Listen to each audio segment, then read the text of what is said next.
Bonjour et bienvenue sur cette vidéo de l'ordre de Veyel, vidéo qui va faire le résumé de l'histoire du chapitre 1, donc un sujet qui me tient à cœur, la narration, un sujet pas forcément utile pour jouer au chapitre 1, vous avez largement pu passer au travers, mais pour le chapitre 2, ça sera un petit peu plus important, et voilà pourquoi, parce que vous allez devoir prendre des décisions qui vont se passer dans cet univers, et celui qui en apprendra sur l'univers, celui qui en saura plus, prendra des décisions beaucoup plus informées, et probablement donc des meilleures décisions.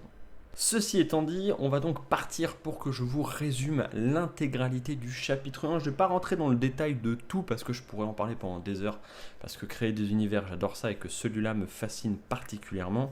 Mais je vais vous résumer en quelques minutes les informations principales dont vous avez besoin pour comprendre ce que vous avez fait dans le chapitre 1, qu'est-ce qui s'est passé, pourquoi on tartine des boss, c'est quoi cet univers, où est-ce qu'on se trouve. On va répondre un petit peu à toutes ces questions.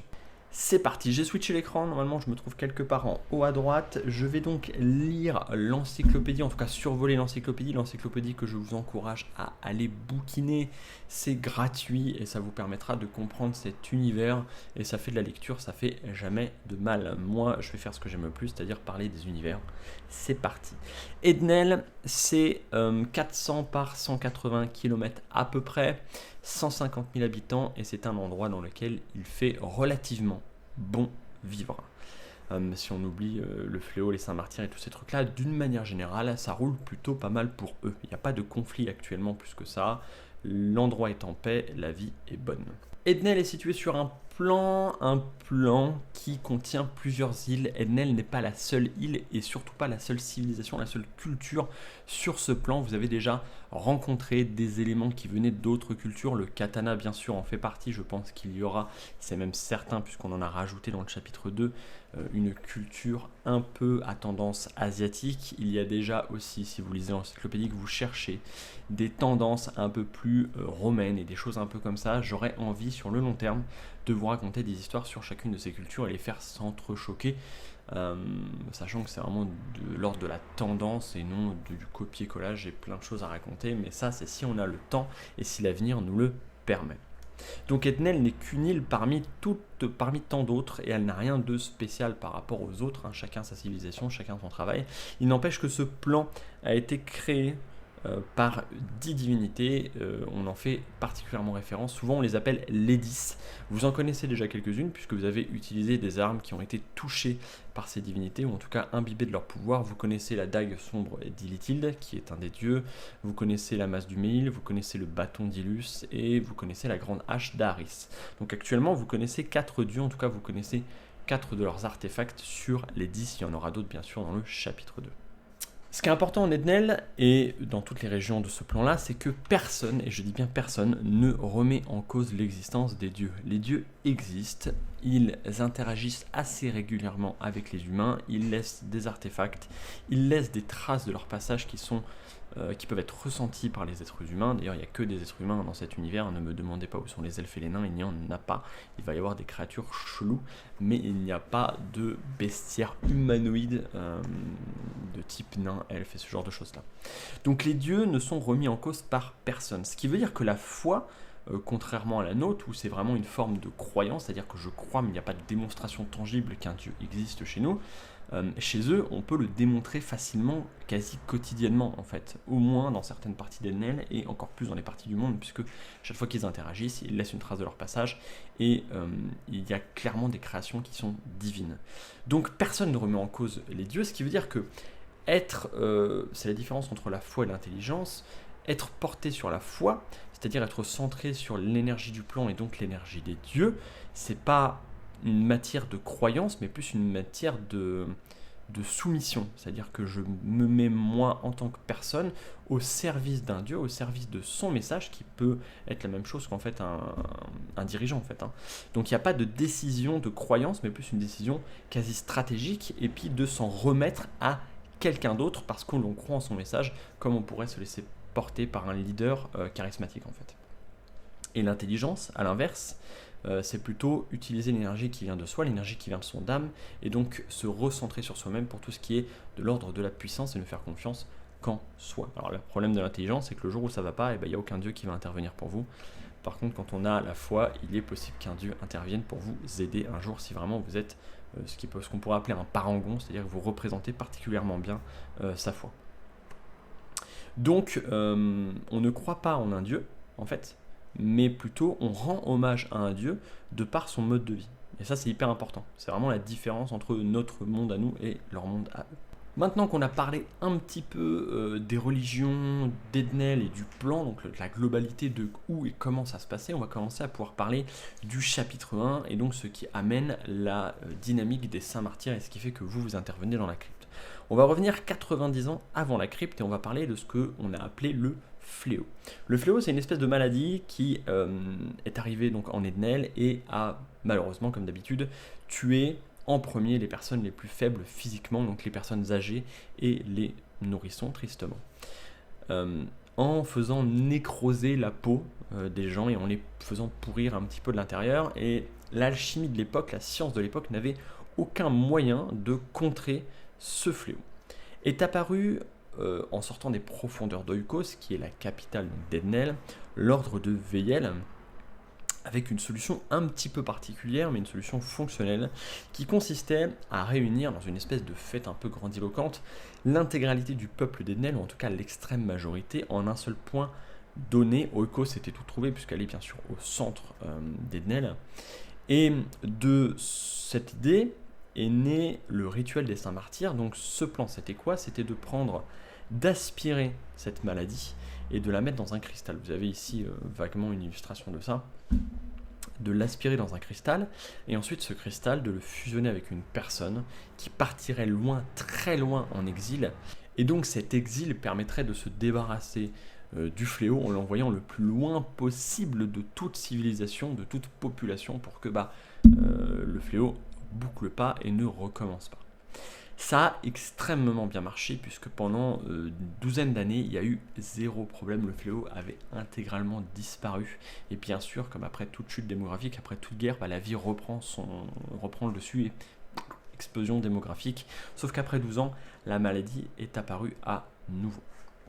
Le premier saint martyr, c'était qui? C'était la grande prêtresse, qui ne ressemble plus à grand chose 90 ans plus tard, mais qui, à l'époque, était une femme pieuse et extrêmement pure. C'est elle qui représentait un peu la relation directe avec le divin, et c'était elle la représentation physique de toute la foi en Ednel, donc une personne très importante, très influente et qui était profondément pure. Donc il était à peu près logique que si quelqu'un devait se sacrifier pour Ednel, ce soit elle. En tout cas, c'est comme ça qu'elle l'a ressenti.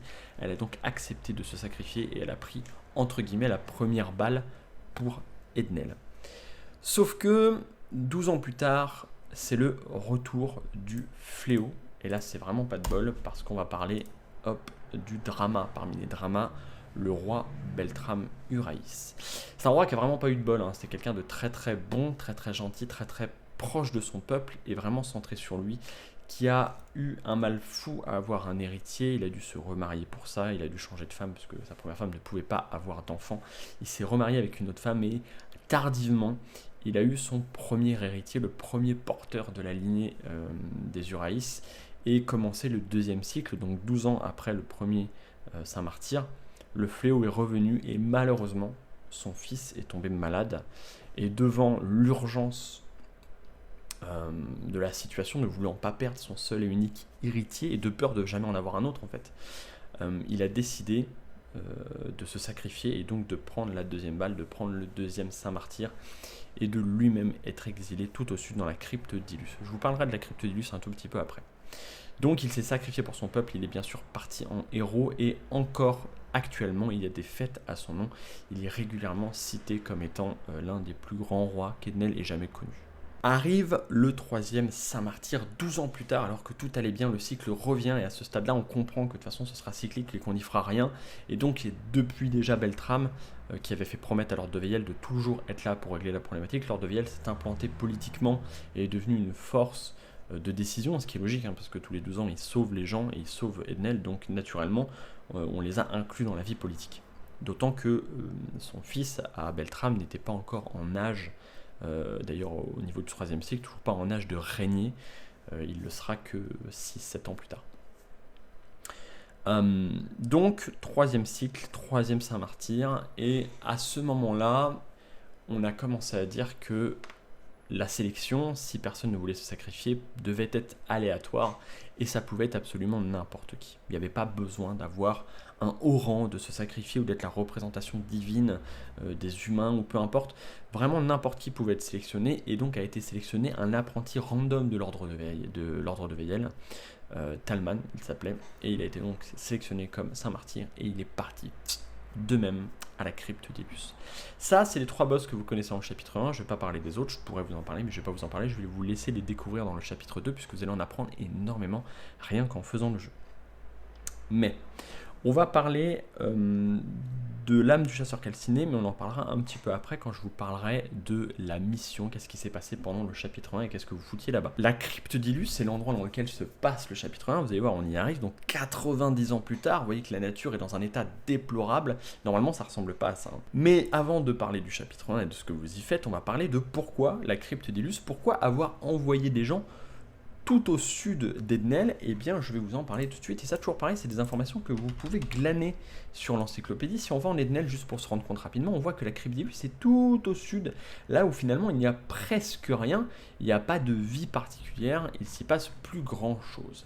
Ce qu'il faut savoir à l'époque, c'est que, je vais y arriver, bien avant que le fléau arrive, la crypte d'Ilus avait été déjà désertée depuis très longtemps. Pourquoi ? Pas parce que c'est tout au sud et que pour y aller c'est le bordel. La forêt de sylphes que vous avez vue à droite grandit petit à petit et donc longer cette forêt qui prend de plus en plus de place pour aller jusqu'au sud, plus les attaques de brigands et les rencontres un peu aléatoires avec les barbares, ça rendait tout ça assez particulier, c'était difficile à maintenir, c'était coûteux et donc il y a eu une décision qui a été prise bien avant les fléaux, à peu près 200 ans avant ça, de déserter la crypte d'Ilus, de récupérer tout ce qu'il y avait de la valeur là-dedans, y compris les corps des personnes importantes qui y avaient enterré, et de faire un nouveau temple dans lequel on pourrait aller en pèlerinage beaucoup plus facilement et on pourrait fêter la vie divine d'une manière générale et donc y retrouver tous les corps et tous les artefacts importants nécessaires à la religion et pour que tout se passe bien. Et donc ils ont fait ça dans le temple des 10, qui est un temple qui est situé plus ou moins au centre d'Ednel, pas très très loin de la capitale, à mi-chemin entre Orcal, Telluria et Oikos. Donc Ilus a été abandonné, la crypte d'Ilus a été abandonnée, et comme il n'y avait plus rien à voler parce qu'on avait tout récupéré et qu'il n'y avait rien à fouiller, et ben même les brigands n'y allaient pas, il y avait littéralement plus personne là-bas parce qu'il n'y avait rien à y faire, aucun marchandage, rien du tout à y faire, donc on a vite abandonné l'idée d'y retourner un jour. Et donc quand il a fallu envoyer les saints martyrs portant le fléau du monde dans un endroit où il n'y avait personne, et bah la crypte d'Ilus était toute trouvée parce que mis à part quelques cadavres, il restait vraiment pas grand chose quoi. Donc ils ont envoyé tout le monde là-bas. Sauf que 90 ans plus tard, donc 90 ans après avoir envoyé la première personne, donc le premier saint martyr dans la crypte d'Ilus, et on se rend compte que c'est le bordel. La crypte est dans un état déplorable, la nature se pourrit et grandit de manière incompréhensible. Bref, c'est le bordel et on a besoin de personnes qui vont aller sur place pour déterminer ce qui s'y passe. Sauf qu'on sait déjà que c'est dangereux puisqu'on a eu des rapports et on a besoin donc de gens qualifiés et de gens motivés et potentiellement prêts à se sacrifier. Sauf que bouger une armée ça prend du temps, bouger des professionnels c'est cher, et donc avant de décider si on a vraiment besoin d'intervenir efficacement, on va envoyer des personnes lambda prêts à se sacrifier, prêts à devenir des héros qui cherchent de l'argent ou qui n'ont pas le choix. Chacun des héros a une raison pour être venu dans ce chapitre 1, dans cette crypte d'Ilus. Certains ont décidé pour l'argent, d'autres n'avaient pas le choix, ils étaient en prison, certains font partie de l'ordre de Veyel et ont accepté avec grand plaisir, etc., etc. Je vous laisse lire sur l'encyclopédie, chacun a ses raisons.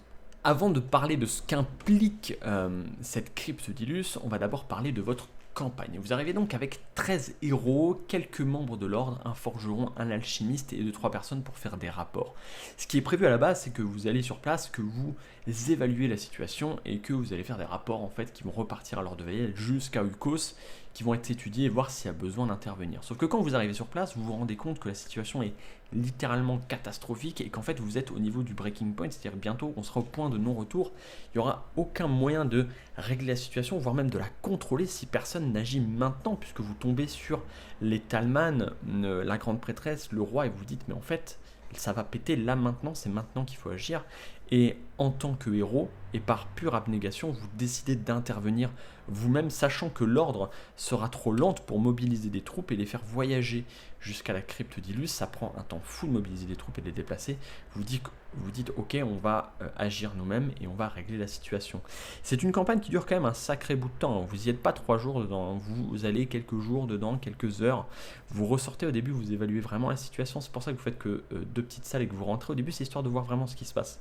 Il y a d'ailleurs des changements de paradigme dans lesquels on va parler juste après qui sont hyper importants pour la suite de l'aventure.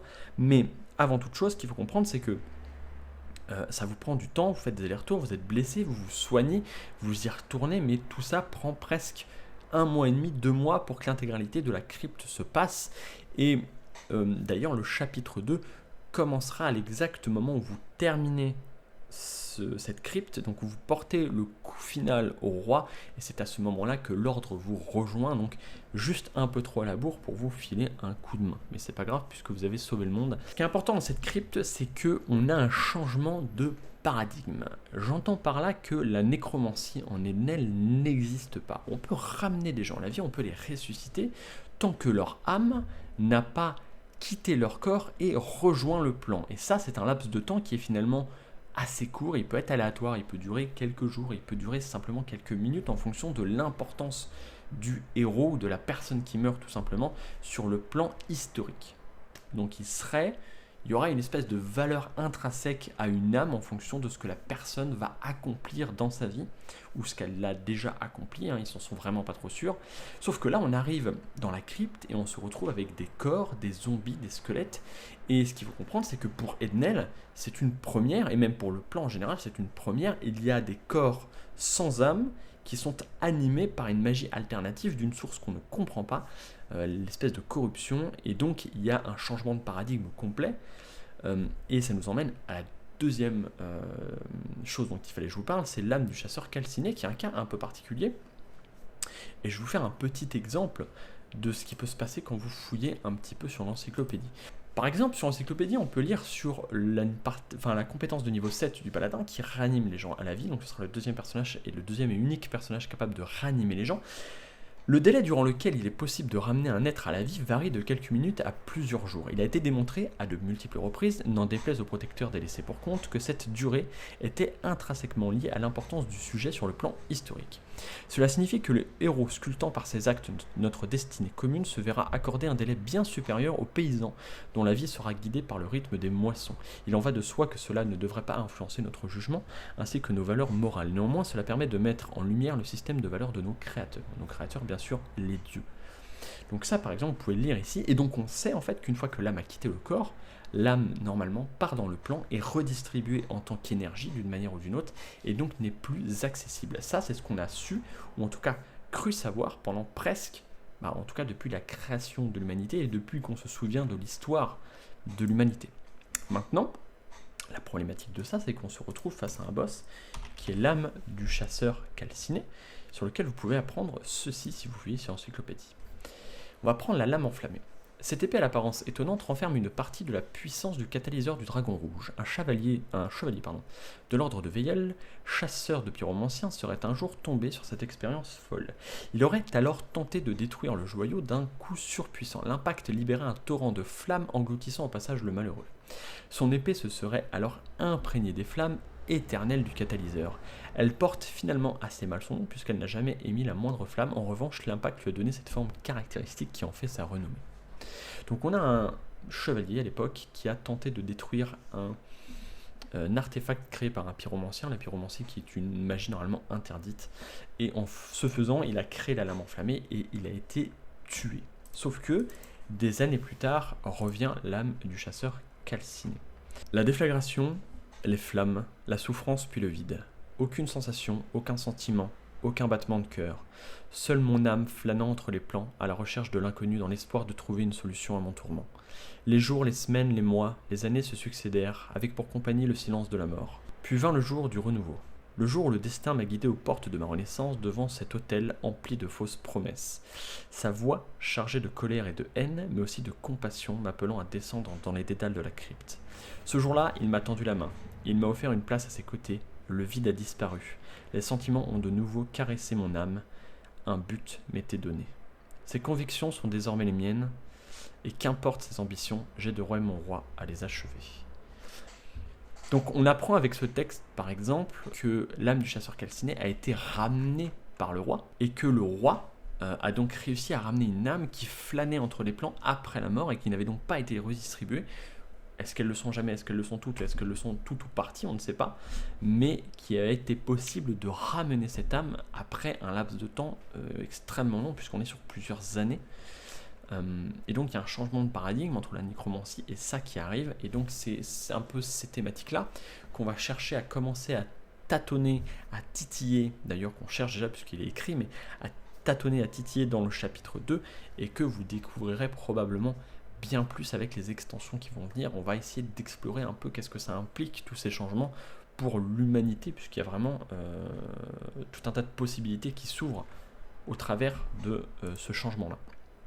Et voilà, vous en savez autant que moi sur ce chapitre 1, vous savez le où, vous savez le comment, vous savez le pourquoi, vous en savez donc autant que moi et vous pouvez attaquer ce chapitre 2 en toute technique d'arrosage.